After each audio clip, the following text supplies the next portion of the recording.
जल्दी बताओ इस बच्चे की बिल्ली किसने चुराई है, वरना मैं तुम्हें गोली मार दूंगा। अरे पुलिस अंकल, मैंने बिल्ली नहीं चुराई है, आप मेरे घर में देख सकते हैं। टॉमी जल्दी से बाहर आ जाओ। अरे ये तो एक कुत्ता है, तुम बच गए।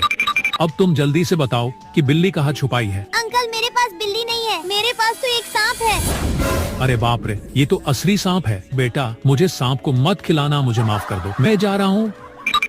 लॉस्ट में तुम बची हो, जल्दी से बताओ इस चाय के घर में क्या है। लेकिन वो देखने से पहले आप भी अपनी मम्मा से प्यार करते हो तो वीडियो को लाइक करके चैनल को सब्सक्राइब कर दो और कमेंट में आई लव मम्मा लिख दो। अरे यही तो है मेरी बिल्ली।